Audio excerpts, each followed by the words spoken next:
Welcome to MMA Under 10. I am John Strasser. I will be flying solo tonight as Alex Giuliani could not make it. But the fans demanded we put up a new episode, so here it is. The biggest news, Chael Sonnen failed his UFC 117 drug test, and man am I disappointed.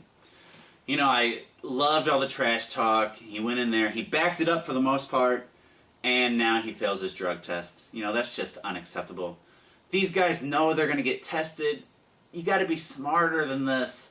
You know, if you're going to cheat, at least find a way to beat the system. You know you're going to get tested, and it's just unacceptable. You know, was supposed to have a rematch with Anderson Silva, out the window. He's suspended for a year, and you know he's going to have to work his way back up after that year.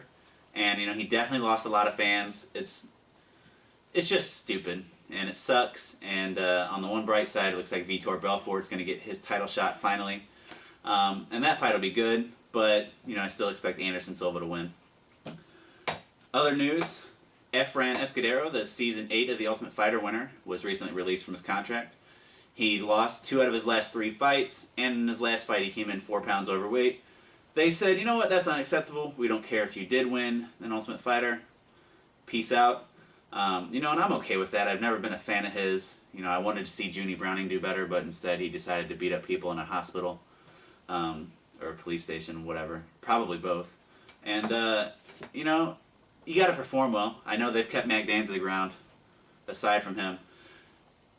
It's just, you can't come in overweight. You can't lose 2 out of your last 3. Sorry, Efrain. Todd Duffy was cut fairly recently. And, you know, he came in, had that 6-second knockout, and he was supposed to be the next big thing. Then he fought at UFC 114, and lost to a fatty. So, sorry, bro. Go get a couple more wins. You can come back.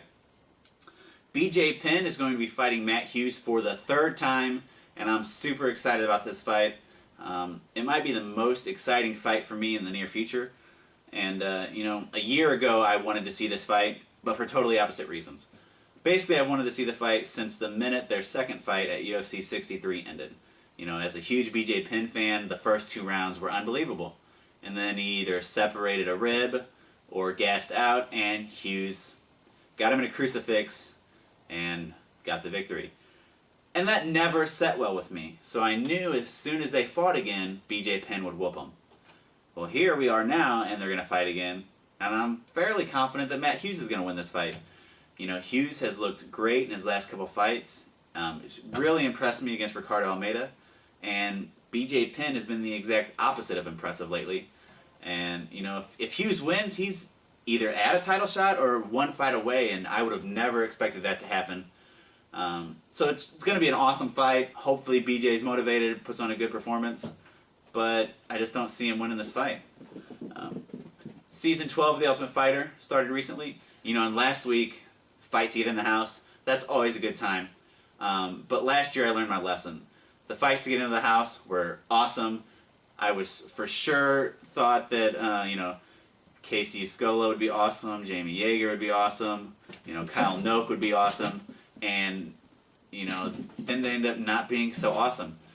Season 11 was probably the least talented season yet, and, you know, I don't want to get my hopes up too much for this season, because, yeah, the fights were awesome to get into the house, but who's to say they're going to continue to be awesome?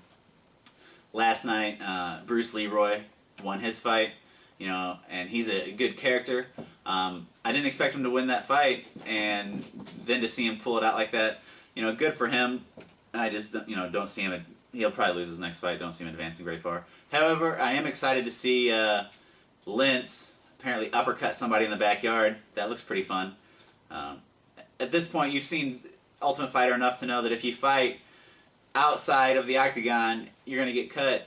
You'll never fight in the UFC. So I don't know what you're thinking. You know, hey, maybe you don't want to ever fight in the UFC and you just want to be on TV. Well, good job. Next week, September 30th, we have the WEC in Broomfield, Colorado. And it is going to be the best card of the year, not just in the WEC, in mixed martial arts. This card is stacked from top to bottom. And the best part, it's free! You know, this is an unbelievable card. Main event, Jose Aldo, who is the featherweight champion and has destroyed everybody in the WEC, is fighting Manny Gambarian, the runner-up on Season 5 of The Ultimate Fighter. And he has been on a tear. He knocked out Mike Brown at the WEC pay-per-view. Obviously, Jose Aldo's going to win, but it should be a nice fight. You also got Donald Cerrone fighting Jamie Varner.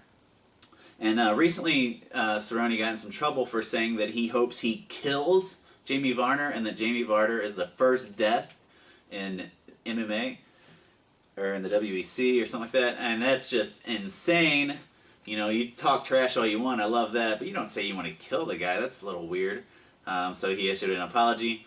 This is a fight that needed to happen. The first fight ended in controversy. And Jamie Varner's kind of a douche. So I'd love to see the cowboy Donald Cerrone put a hurting on him. But, Varner, as much of a douche as he is, can back up, being a douche. Probably wears a pink polo shirt with the collar popped. I don't know where I'm going with this.